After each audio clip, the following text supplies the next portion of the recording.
Good morning students. अपना topic चल रहा था एमएस एक्सेल, और एमएस एक्सेल में एक तो मैंने आपको बड़ा क्वेश्चन करा दिया था कि what is MS Excel, explain characteristics of MS Excel. और उसके बाद कल मैंने आपको दो प्रैक्टिकल करवाए थे, एक तो डेटा शॉर्टिंग का और एक डेटा फिल्टर का।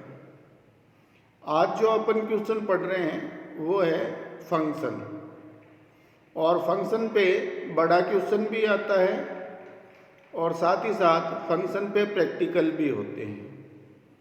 फंक्शन को सामान्यतः प्री डिफाइन फॉर्मूला कहा जाता है, पहले से परिभाषित फॉर्मूला, और इसको कैलकुलेशन इंजन भी कहा जाता है। कैलकुलेशन इंजन इसलिए कहा जाता है कि एमएस एक्सेल में जितनी भी गणनाएं होती है, जितनी भी प्रोसेसिंग होती है, जितनी भी कैलकुलेशन होती है, वो सभी फंक्शन के द्वारा संपन्न की जाती है। तो इसमें दो क्वेश्चन बनते हैं, एक तो व्हाट इज फंक्शन, फंक्शन क्या है, और दूसरा इसके साथ क्वेश्चन जुड़ेगा how many types of function, कि फंक्शन कितने प्रकार के होते हैं। एक क्वेश्चन तो ये आता है। दूसरा, प्रैक्टिकल वर्क में भी ये करना है आपको, जितने तरह के फंक्शन हैं उन सब के एक एक एग्जाम्पल अपने को लिखने हैं और विद सिंटैक्स लिखने हैं। दूसरा क्वेश्चन इसमें बनता है कि what is function, explain any 5 function with syntax and example, कि फंक्शन किसे कहते हैं और कोई 5 फंक्शन को एग्जाम्पल सहित और सिंटैक्स सहित समझाइए। अब सिंटैक्स क्या होता है वो मैं आपको आगे बताऊंगा। तो दोनों ही क्वेश्चन में सबसे पहले फंक्शन क्या है वो आपको समझाना पड़ेगा। तो फंक्शन के लिए ये कहा जाता है कि एमएस एक्सेल में जितनी भी गणना या प्रोसेसिंग होती है वह फंक्शन के द्वारा की जाती है, पहली चीज तो ये। दूसरा, फंक्शन को प्री डिफाइन फॉर्मूला कहा जाता है, पहले से परिभाषित फॉर्मूला फंक्शन को कहते हैं। इन्हें हम एमएस एक्सेल में कैलकुलेशन इंजन भी कहते हैं।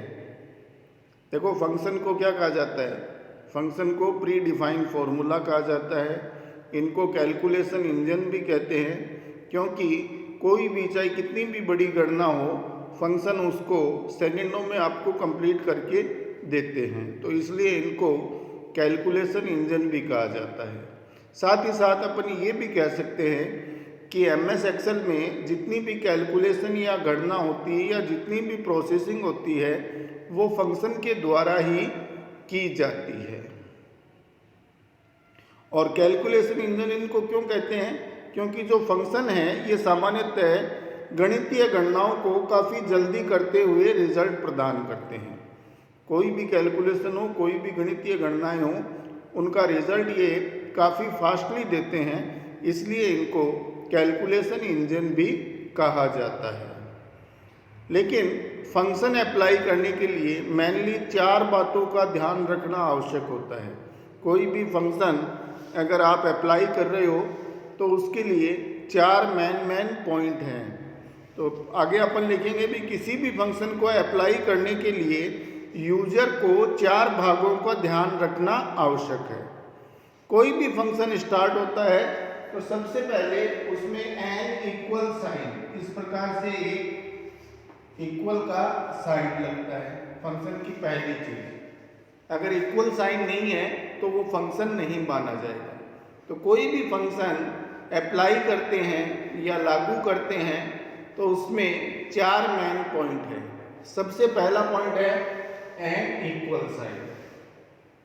उसके बाद जिस फंक्शन को अप्लाई कर रहे हैं उसका नाम, जैसे जोड़ना है तो जोड़ने के लिए फंक्शन का नाम है सम, तो अपन इसके आगे लिखेंगे सम।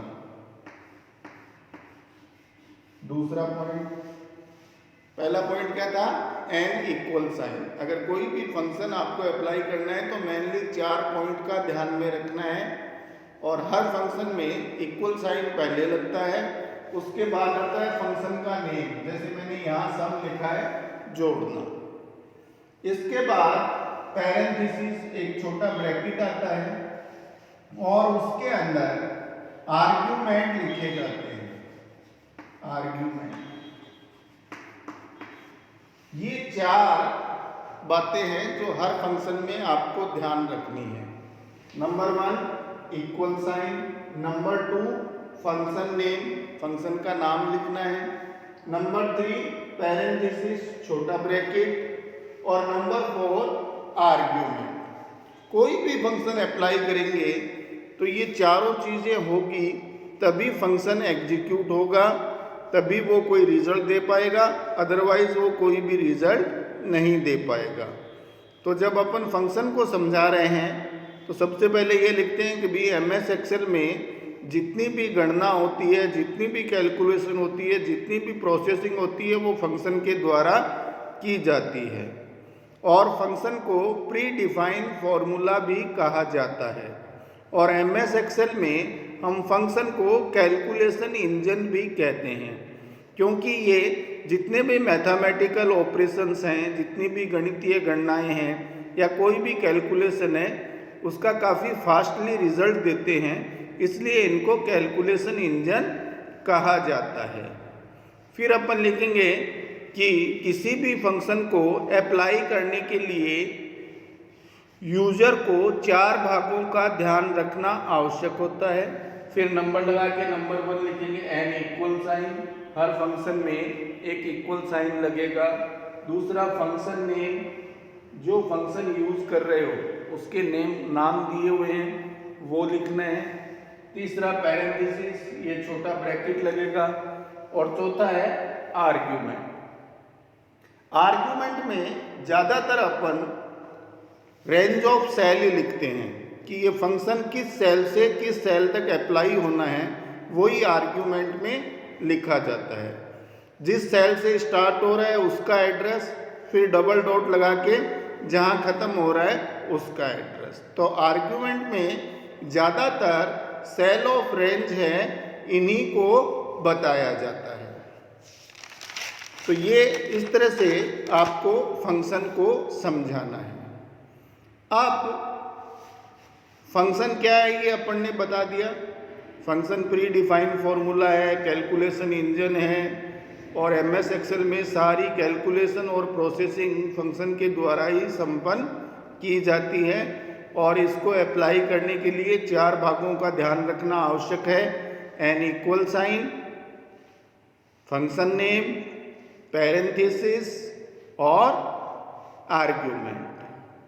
अब इसके बाद अगला हेडिंग लगाते हैं टाइप्स ऑफ फंक्शन, कि फंक्शन कितने प्रकार के होते हैं।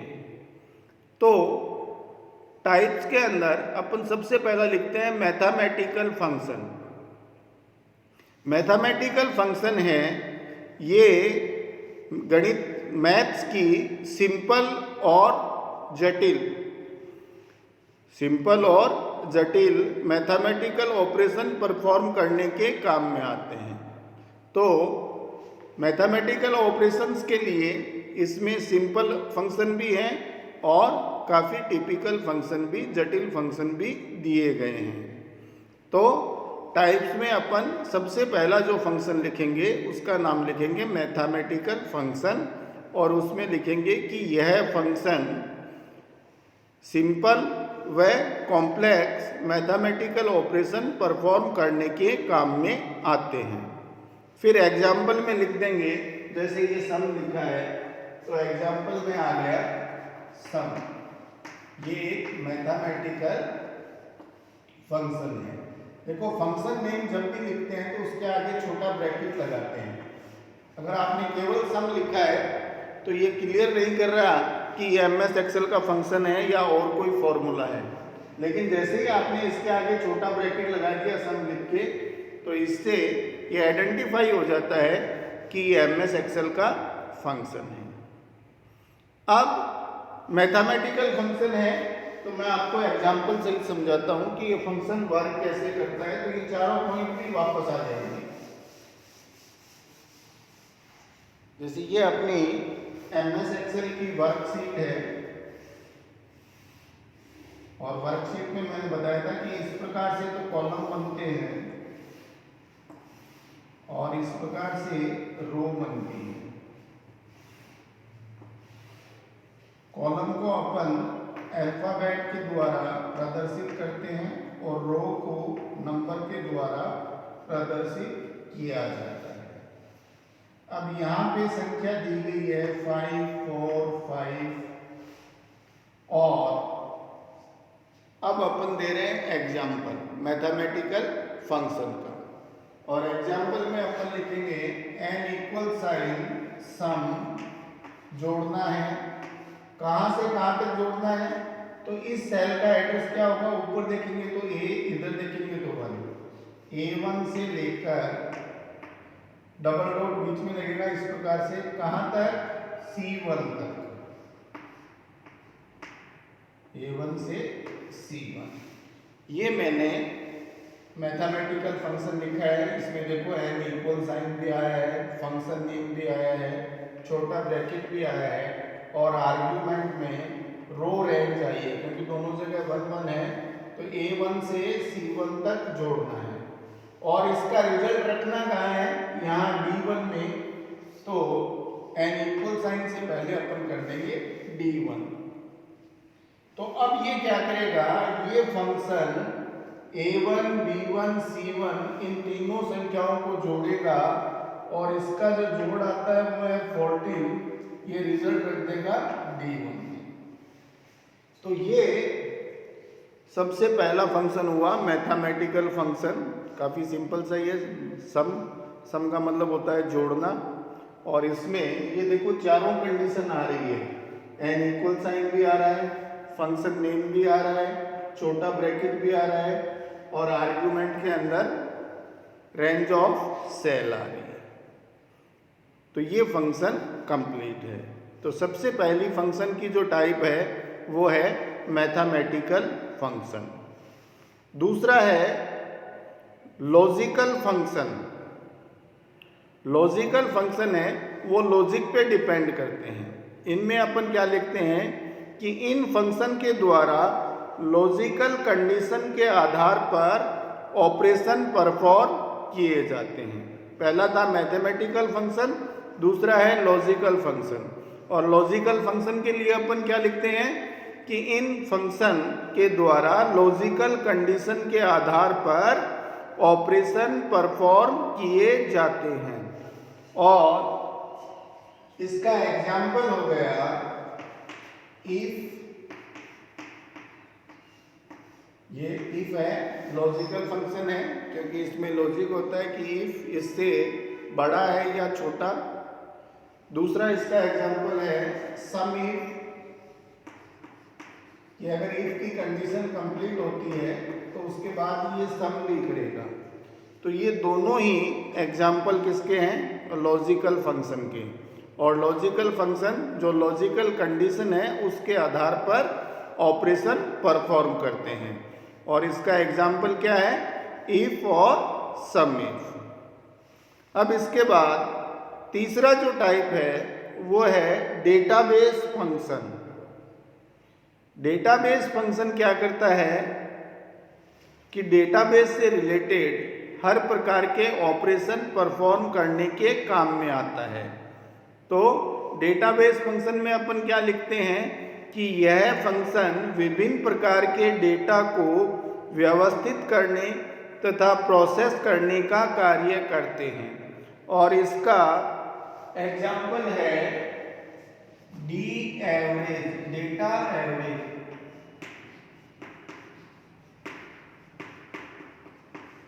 एग्जाम्पल हो गया डी एवरेज, डेटा एवरेज।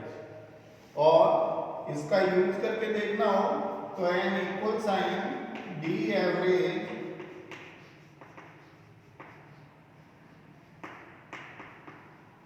और दे दिया आपने A1 C1। तो ये फंक्शन क्या करेगा? इन तीनों संख्याओं को A1 B1 C1 इन तीनों को जोड़ेगा और जोड़ के 3 का भाग दे देगा तो उससे क्या होगी, इसकी एवरेज है वो आ जाएगी। इसको बोलते हैं डेटा एवरेज। और ये कौन सा फंक्शन हुआ, डेटाबेस फंक्शन। और डेटाबेस फंक्शन के लिए अपन क्या लिखेंगे कि यह फंक्शन विभिन्न प्रकार के डेटा को व्यवस्थित करने तथा प्रोसेस करने का कार्य करते हैं या डेटाबेस से रिलेटेड ऑपरेशन परफॉर्म करते हैं। और एग्जाम्पल में अपन लिख देंगे डी एवरेज। क्लियर हो गया। अब इसके बाद अगला फंक्शन है डेट एंड टाइम। पहला था मैथमेटिकल फंक्शन, दूसरा था लॉजिकल फंक्शन, तीसरा था डेटाबेस फंक्शन और चौथा है डेट एंड टाइम। और डेट एंड टाइम फंक्शन क्या है कि यह फंक्शन डेट व टाइम पर आधारित गणना करने के काम में आते हैं। डेट व टाइम फंक्शन क्या काम में आते हैं, डेट व टाइम के आधार पर कैलकुलेशन या गणना करने के काम में आते हैं। और इसका एग्जाम्पल भी यही है, डेट और टाइम। ये दोनों ही फंक्शन डेट व टाइम फंक्शन है। डेट के लिए डेट फंक्शन है और टाइम के लिए टाइम फंक्शन है। और यह फंक्शन डेट व टाइम पर आधारित कैलकुलेशन या गणना करने के काम में आते हैं। इसके बाद पांचवा फंक्शन है वो है engineering function. Engineering function engineering से संबंधित वैल्यू की गणना करने के काम में आते हैं। जैसे इसका एग्जांपल है एबीएस। एबीएस का होता है एब्सोल्यूट वैल्यू। और दूसरा है आईएनटी, कोई इंटीजर वैल्यू निकालनी है। ये दोनों ही क्या है, इंजीनियरिंग फंक्शन है।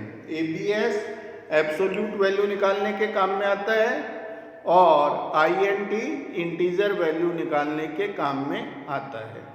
तो इंजीनियरिंग फंक्शन में अपन लिखते हैं कि यह फंक्शन इंजीनियरिंग से संबंधित वैल्यू की गणना करने के काम में आते हैं।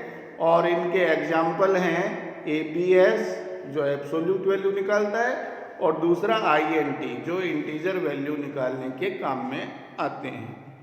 तो इंजीनियरिंग से रिलेटेड कोई भी फॉर्मूला हो वो सारे इंजीनियरिंग फंक्शन में ही आते हैं। इसके बाद है फाइनेंशियल फंक्शन। देखो पहला मैंने आपको बताया मैथमेटिकल फंक्शन, दूसरा बताया लॉजिकल फंक्शन, तीसरा बताया डेट एंड टाइम फंक्शन और चौथा बताया है डेटाबेस फंक्शन और पांचवा बताया है इंजीनियरिंग फंक्शन। छठा जो फंक्शन है वो है financial function. Financial function finance से संबंधित वैल्यू की गणना करने के काम में आते हैं। फाइनेंस से संबंधित वैल्यू क्या होती है, इसका जो एग्जाम्पल है वो है पीएमटी, पर मंथ ट्रांजैक्शन। ये फंक्शन क्या कैलकुलेट करता है कि अगर आपने 1 लाख रुपए का लोन लिया है और 3 वर्ष में उसको पूरा करना है और इंटरेस्ट रेट 12% है, तो पर मंथ आपकी जो किस्त आएगी वो कितनी होगी, तो वो निकालता है ये पीएमटी फंक्शन। तो फाइनेंशियल फंक्शन फाइनेंस से संबंधित वैल्यू को कैलकुलेट करने के काम में आता है। इसमें एग्जाम्पल है पीएमटी। ये पीएमटी फंक्शन आगे डिटेल में भी बताएंगे क्योंकि एक दफ़ा डायरेक्ट भी ये पूछा गया है। पीएमटी फंक्शन में होता क्या है, एन इक्वल साइन पीएमटी लिख के आपको आर्गुमेंट में इसमें पहले तो मूलधन लिखना पड़ता है कि कितना रुपया आपने फाइनेंस करवाया है, उसके बाद कितने % ब्याज पे लिया है तो वो रेट ऑफ इंटरेस्ट लिखना पड़ता है, कितनी किस्तों में आप वापस करोगे। तो फॉर एग्जांपल अगर आपने 3 साल के लिए लिया है तो इसमें मंथ लिखे जाते हैं, तो 3 × 12 36 किस्तों में वापस करोगे, ये लिखना पड़ेगा। ये सब लिख दोगे तो पर मंथ आपको कितना देना है वो ये पीएमटी फंक्शन है वो निकाल देगा। अब फाइनेंशियल फंक्शन के बाद जो सातवां टाइप है वो है टेक्स्ट फंक्शन। टेक्स्ट फंक्शन है, ये टेक्स्ट से संबंधित कार्य करने के लिए यूज किए जाते हैं और इसका एग्जाम्पल है CHAR करेक्टर, CHAR, ये है टेक्स्ट फंक्शन। अब ये फंक्शन करता क्या है कि आपने CHAR और कोई सेल का एड्रेस दे दिया जैसे B2 और B2 में आपने लिख दिया फंक्शन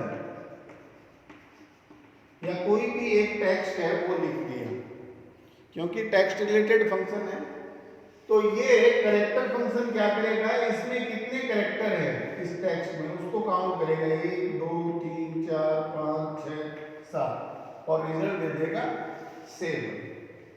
तो टेक्स्ट फंक्शन का जो एग्जाम्पल है वो है कैरेक्टर फंक्शन, जिसको CHAR लिखा जाता है और ये दिए गए टेक्स्ट के टोटल कैरेक्टर को काउंट करके बता देता है।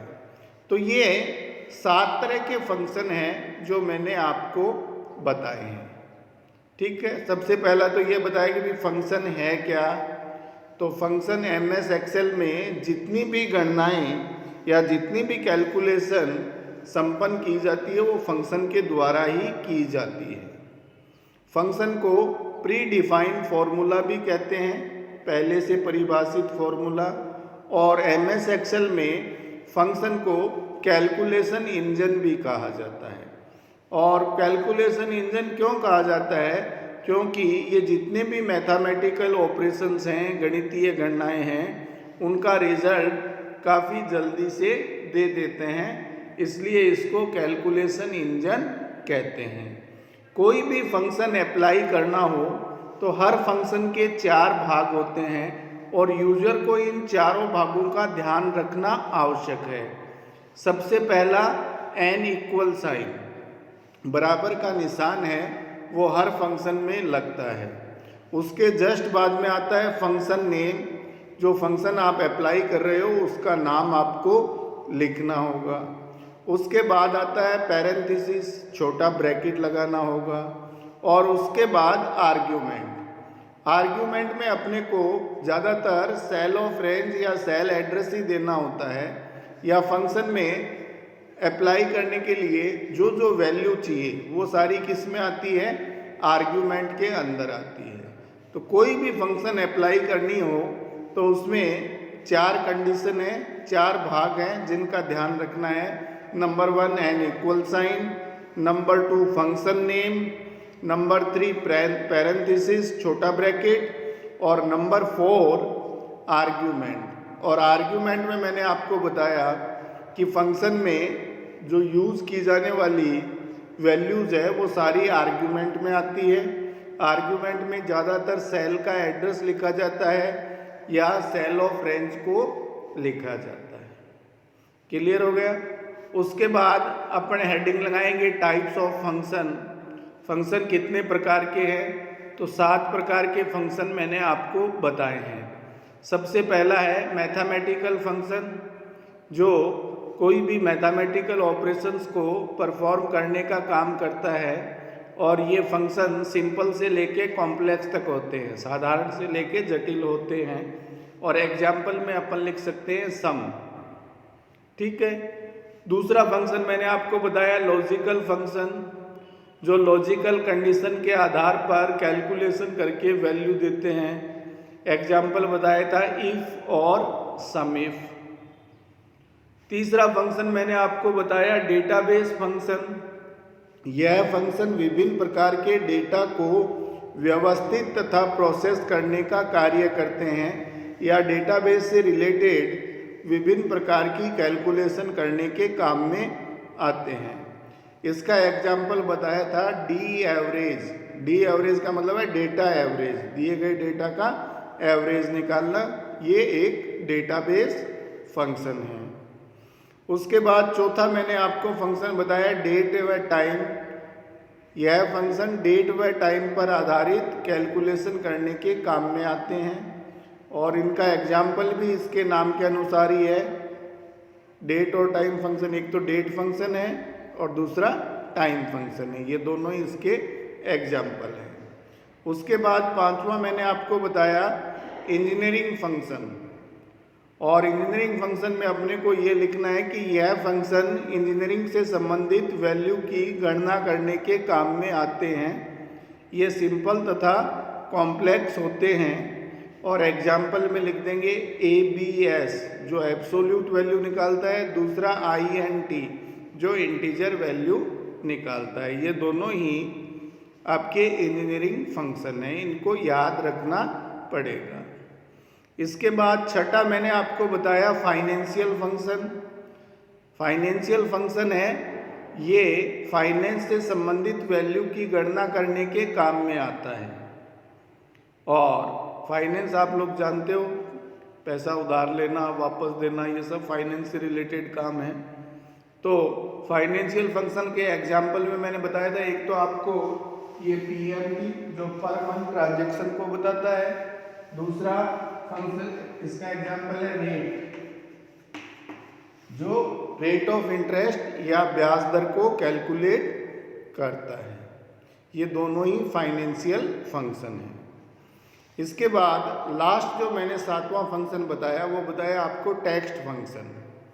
और इसमें ये लिखेंगे कि यह फंक्शन टेक्स्ट से संबंधित कार्य करने के लिए यूज किए जाते हैं।